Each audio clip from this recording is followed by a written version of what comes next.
नाम था, मक्का शरीफ को छोड़कर पीछे पीछे सरकार के चल पड़ता है। हजरत अबू बकर सिद्दीक ने देखा कि पीछे गर्द गुबार उड़ रहा है, कि घोड़ों की टापों से पहले गर्द उड़ा करती थी। लोग पहचान जाते थे कि कोई काफिला आ रहा है, लोग पहचान जाते थे कि कोई दुश्मन आ रहा है। तो बिरादरान इस्लाम, आका सल्लल्लाहु अलैहि वसल्लम ने इरशाद फरमाया, अबू बकर घबराओ नहीं, अगर नियत सही नियत से आता तो ठीक है, घबराने की बात नहीं, अल्लाह हमारे साथ है। बिरादरान इस्लाम, सुराका करीब आए, आने के बाद सरकार को गिरफ्तार करने के लिए कमंद को फेंका, और कमंद को जैसे ही फेंकना चाहा, प्यारे आका ने हुक्म दिया, ऐ जमीन सुराका को गिरफ्तार कर ले। जमीन फटी और सुराका के घोड़े के पांव उसके अंदर धस गए। प्यारे आका सल्लल्लाहु अलैहि वसल्लम ने जैसे हुक्म दिया, इस बात से ये पता चला कि जमीन पर सरकार की हुकूमत है। जब जमीन पर सरकार की हुकूमत है, क्योंकि जमीन ने सरकार का कहना माना, सुराका को गिरफ्तार कर लिया। सुराका घबरा गया कि ये क्या हुआ, मेरे घोड़े के पैर जमीन में धस रहे। सुराका ने कहा, सरकार माफ कर दीजिए, अब ये गुनाह दोबारा नहीं होगा। सरकार ने जमीन से इरशाद फरमाया, ऐ जमीन सुराका को छोड़ दे। सुराका को जमीन ने छोड़ दिया, इशारा पाती सुराका ने छोड़ा। हो सकता है कोई वहम हो गया या कोई गलती हो गई, ये मेरा वहम है। फिर दोबारा से कमंद फेंकना चाहिए, सरकार को गिरफ्तार करना चाहा। सरकार ने अपने नजरे करम उठाई, और उठाने के बाद में इरशाद फरमाया, ऐ जमीन सुराका को सख्ती से गिरफ्तार कर ले। अभी तक तो घोड़े के पैर थे, अब सुराका के पैर भी अंदर चले गए। सुराका घबरा गया, और घबराने के बाद में कहा, आका, ऐ कायनात के आका, मुझे माफ कर दीजिए, मुझसे गलती हो गई। आका ने माफ कर दिया। फिर जमीन को इरशाद फरमाया, ऐ जमीन छोड़ दे।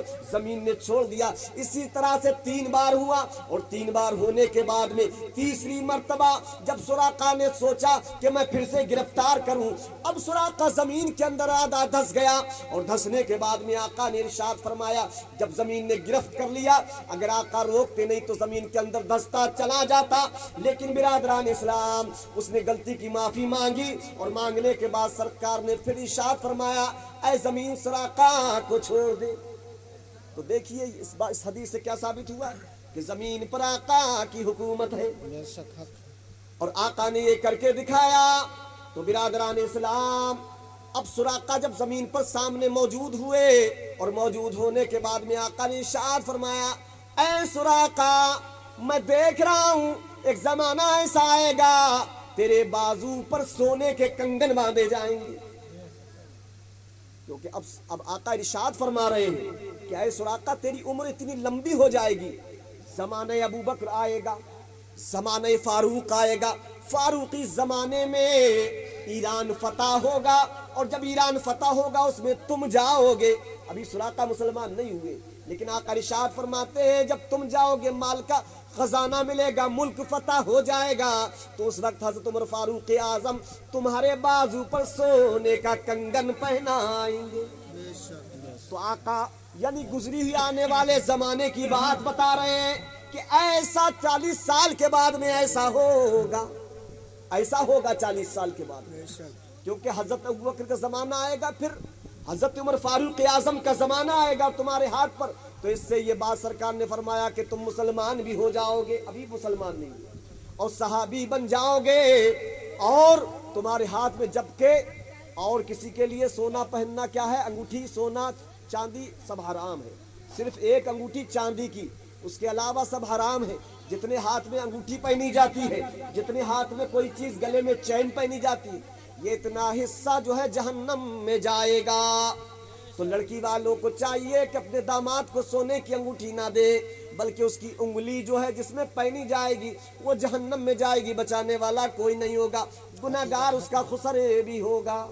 क्योंकि सोना पहनना औरतों को जायज है, आदमी को अल्लाह ने हराम करार दिया है। हराम है सोना, चाहे अंगूठी हो या चैन हो या कुछ भी हो, सोना सिर्फ औरतों के लिए है। तो बिरादरान इस्लाम, इसमें मैंने 2 बातें बताई। एक बात ये बताई कि सोना पहनना हराम है, दूसरे सरकार की पेशीन गोई को सच साबित करके बताया, और तीसरी बात ये है कि आका सल्लल्लाहु अलैहि वसल्लम की हुकूमत जमीन पर भी है। अब शायर इस्लाम ने इसी को कलम बंद किया, एक बार मचल कर कह दो, या रसूल अल्लाह। कोई ज्यादा वक्त तो नहीं हुआ, कोई बेचैनी तो नहीं हो रही? اگر بے چینی ہوتی ہو وہ بہت جلدی ختم کرتی ہے۔ تو برادران اسلام، شاعر اسلام نے بڑے پیارے انداز میں کہا ہے کہ نیت بدی نیت جب سراقا رہے، نیت بدی نیت جب سراقا رہے، نیت بد نیت جب سراقا رہے، اور ان کے گھوڑے کے پاؤں گڑے رہ گئے، ان کے گھوڑے کے پاؤں گڑے رہ گئے، ہم در مصطفیٰ پر پڑے رہ گئے، ہم در مصطفیٰ پر پڑے رہ گئے، اور چھوٹا کرنے کی کتنوں نے کوشش تو کی، چھوٹا کرنے کی کتنوں نے کوشش تو کی، اعلیٰ حضرت بڑے کے بڑے رہے، اعلیٰ حضرت بڑے کے بڑے رہ گئے، ہم در مصطفیٰ پر پڑے رہ گئے، ہاں پڑے رہ گئے۔ درود پاک پڑھے صلی اللہ علیہ وآلہ صلی اللہ علیہ وسلم، صلاۃ و سلام علیک یا رسول اللہ۔